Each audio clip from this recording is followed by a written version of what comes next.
नमस्कार, बहुत स्वागत है आपका। आप देख रहे हैं किस्मत कनेक्शन और मैं हूं आपके साथ शैलेंद्र पांडे।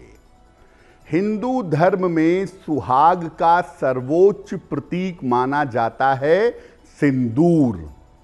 आज आपको बताएंगे कि सिंदूर का महत्व क्या है, सिंदूर की विशेषताएं क्या हैं और सिंदूर के प्रयोग से आप बहुत सारे कामों में सफलता कैसे पा सकते हैं। सबसे पहले जानते हैं कि आम जीवन में और धार्मिक कार्यों में सिंदूर का इतना महत्व क्यों है।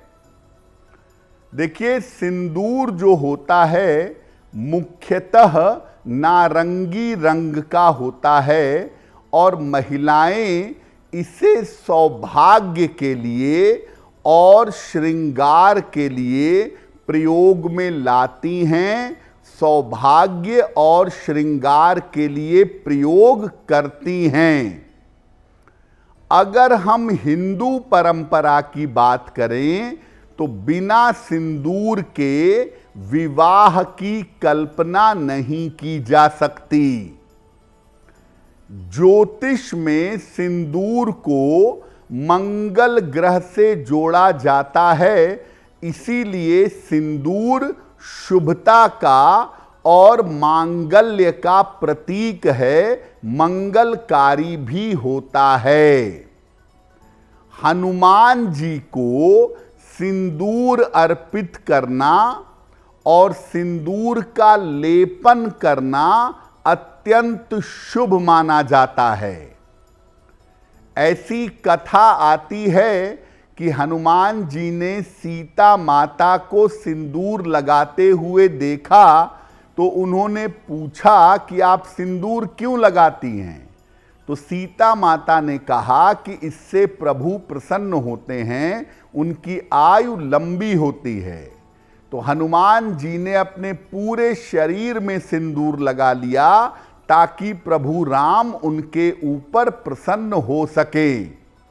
तो हनुमान जी ने एक बार सीता माता से प्रेरित होकर सिंदूर लगा लिया था पूरे शरीर में, तब से उन्हें सिंदूर अर्पित करना शुभ माना जाता है। सामान्यतः पूजा में 3 देवी देवता ऐसे हैं जिनको सिंदूर अर्पित किया जाता है।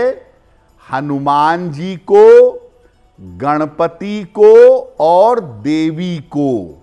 इनको सिंदूर अलग से अर्पित करने की परंपरा पाई जाती है। सिंदूर पर हमारी चर्चा जारी रहेगी। अब ये जानते हैं कि हनुमान जी को जब हम सिंदूर अर्पित करते हैं तो सिंदूर अर्पित करने के नियम क्या हैं। हनुमान जी को प्रसन्न करने के लिए मंगलवार को सिंदूर अर्पित करना चाहिए। अगर मंगल आपकी कुंडली में बाधा दे रहा है या जीवन में कोई विशेष संकट आ गया है तो हनुमान जी को चमेली का तेल और सिंदूर अर्पित करना चाहिए।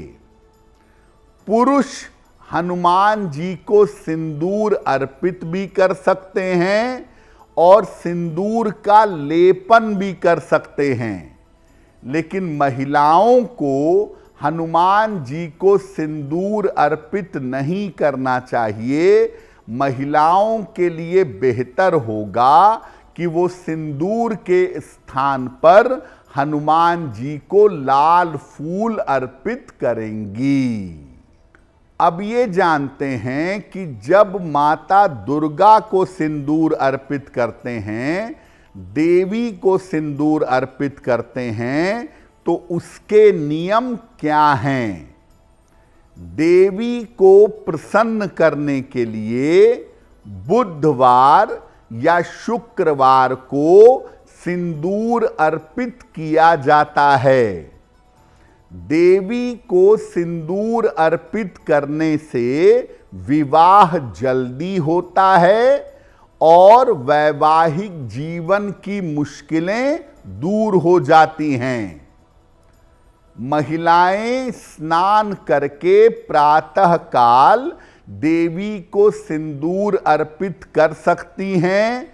अगर विवाहिता महिला है तो माता गौरी को सिंदूर अर्पित करने के बाद स्वयं को सिंदूर लगा सकती हैं।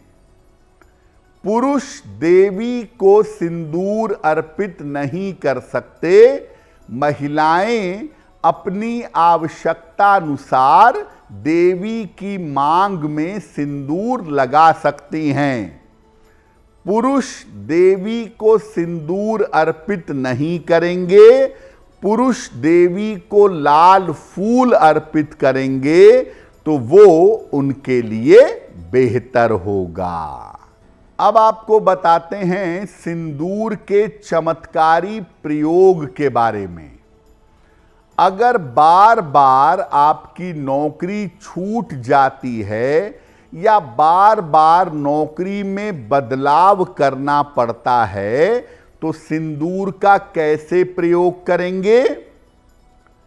किसी भी मंगलवार को हनुमान जी के मंदिर जाएं, हनुमान जी के चरणों का सिंदूर ले आएं, एक चौकोर सफेद कागज पर उस सिंदूर से स्वस्तिक बनाएं और इस कागज को अपने पर्स में अपने काम करने की जगह पर रखेंगे। आपकी नौकरी से जुड़ी हुई जो तमाम समस्याएं हैं वो तमाम समस्याएं दूर हो जाएंगी। अगर आप कर्ज से परेशान हैं तो कर्ज से मुक्ति के लिए सिंदूर का प्रयोग कैसे करेंगे? चमेली के तेल में सिंदूर मिला लें। जितनी आपकी उम्र है उतने पीपल के पत्ते ले लें। हर पत्ते पर उसी सिंदूर से जिसमें चमेली का तेल मिलाया है उससे राम लिखेंगे। इन पत्तों की एक माला बना लें और इस माला को मंगलवार को हनुमान जी को अर्पित कर दें। कम से कम 3 मंगलवार आपको ये प्रयोग करना चाहिए और हनुमान जी से प्रार्थना करनी चाहिए।